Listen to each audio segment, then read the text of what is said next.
안녕하세요. 캘리포니아 건강밥상에 오신 여러분들을 환영합니다.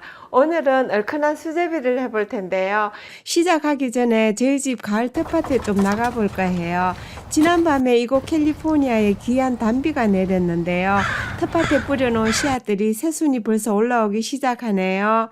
오늘 아침에 감을 따러 나왔었는데요. 이 단감나무 밑에 가을 애호박이 몇 개 달려있는 거 있죠?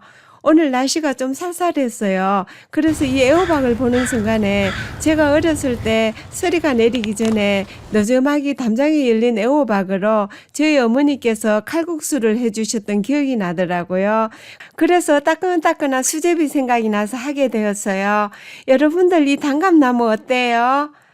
네, 한국 정서가 그리워서 4년 전에 한 그루 심었는데요. 저는 봄에 연두색 새순이 돋고 감꽃이 피는 걸 보면서도 어릴 적 향수에 젖었고요. 가을이 되어서 이 감나무를 볼 때마다 창조주께서 어쩜 이렇게도 주렁주렁 많은 열매를 주셨는지요. 감탄과 감사가 저절로 나오는 거 있죠. 고추나무도 몇 그루 남겨두었는데요. 아직 좀 달려있어서 요긴하게 따먹게 되네요. 이 대파는 국물 맛을 내는 데는 최고이죠. 먼저 국물을 내어보도록 하겠습니다. 오늘 분량은 한 3, 4인분 정도 되는데요. 양파랑 표고버섯, 무, 대파를 준비했고요. 무는 한 3분의 1 정도만 사용할게요. 큼직하게 썰어주시고요. 양파 반 개도 썰도록 할게요. 국물 내는 거니까 대충 큼직하게 썰면 되겠죠. 냄비에 물을 넣고요. 말린 표고버섯 4개 정도 넣고요. 그리고 양파도 넣었어요. 대파 한 줄기도 뿌리채 넣도록 할게요. 물은 한 2리터 정도 부어주시고요. 물이 좀 적다 싶으면 한 두세 컵 더 넣으셔도 되겠어요. 이렇게 해서 한 40분 정도 끓일 텐데요. 그동안에 수제비 반죽을 하면 좋겠죠? 통밀가루 2컵을 넣어주시고요. 이 통밀가루는 현대인에게 많이 부족하다는 섬유소랑 다른 영양성분이 풍부하게 들어있어서요. 그래서 통밀로 해보는데요. 혹시 없으시다면 표백하지 않는 흰밀을 사용하셔도 되겠어요. 여기에 타피오카 가루를 2큰술을 넣도록 할게요. 다른 전분가루를 사용하셔도 되고요. 그리고 생콩가루도 2큰술을 넣어주세요. 요 콩가루가 들어가면 좀 더 구수하고 영양도 좋아지죠. 소금 4분의 1 작은술 넣어주시고요. 물 1컵을 넣고 반죽을 할 텐데요. 물은 조금씩 농도를 봐가면서 넣어주세요. 이 통밀가루는 섬유소가 풍부해서 물을 좀 많이 먹는 편이에요. 흰밀가루를 할 경우에는 물의 양을 좀 줄이셔야 할 거예요. 이렇게 치대서 반죽을 해주시고요. 네, 반죽이 다 된 것 같네요. 네, 요 정도 농도이면 아주 잘 된 거예요. 반죽을 하는 동안에 은은한 감칠맛의 국물 냄새가 군침을 돌게 하는데요. 한 40분 정도 우려낸 것 같아요. 손바닥만한 다시마 한 장을 넣어주시고요. 요 다시마를 넣고는 한 10분 정도만 더 끓이시면 되겠어요. 그동안에 애호박이랑 다른 부재로 썰어 놓으면 좋겠죠? 애호박은 반 개 정도 썰 텐데요. 약간 도톰하게 부채꼴로 썰도록 할게요. 감자 1개도 비슷한 두께로 썰어 주시고요. 야채들은 취향에 따라서 다르게 썰으셔도 되겠어요. 단호박도 약간 썰어 넣을 텐데요. 이 단호박 넣는 거는 저희 딸이 팁을 알려주었어요. 요거 넣으니까요. 정말 달콤한 게 얼큰한 맛과 어우러져서 한결 수제비가 더 맛있더라고요.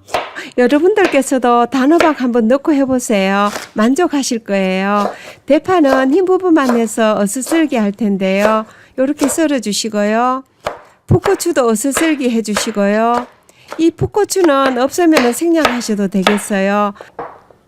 마늘 3쪽 정도를 찧어 주시고요. 자, 이제 수제비를 떠낼 텐데요. 다시마를 넣은 지 한 10분 정도 지난 것 같아요. 건더기를 건져내야겠죠? 이 채소는 건강채식 요리의 베이스로 많이 활용되는데요. 각종 국이나 찌개 등 모든 요리에 요긴하게 사용되어져요. 사실 여기에 바로 수제비를 떠넣어도 되는데요. 오늘 수제비는 좀 얼큰하게 끓이는 수제비라서 고추장을 밥숟갈로 수북이 1큰술 넣도록 할게요. 된장도 반술 정도 넣어주시고요. 요렇게 풀어준 다음에 이제 국물이 끓기 시작할 거예요. 끓기 시작하면은 수제비를 떠넣으면 되는데요. 반죽 옆에다가 물도 좀 준비해 놓고요. 수제비는 여러분들께서도 잘 떠넣으실 텐데요. 가능하면은 얇게 펴서 떠넣는 게 좋겠죠.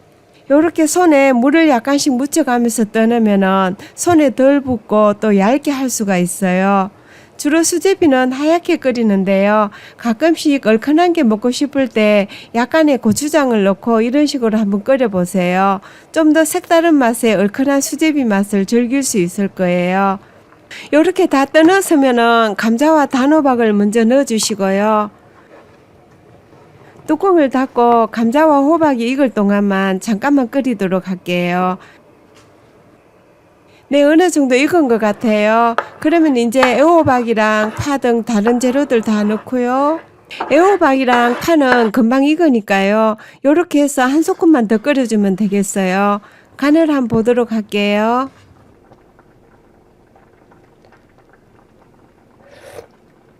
네, 좀 싱겁네요. 소금으로 간을 맞춰주시고요. 통밀가루 색상이라서 안 좋아하실 분들이 계실지 모르겠는데요. 이 통밀가루는 밀을 통째로 갈아서 가루로 낸 거라 섬유소 등 영양적으로는 건강에 더 유익을 얻으실 거예요. 단호박을 넣었더니요. 이 얼큰한 통밀 수제비가 더 맛나 보이네요. 여러분들께서도 꼭 한번 끓여서 잡숴보세요. 오늘도 함께 해주셔서 감사합니다. 안녕히 계세요.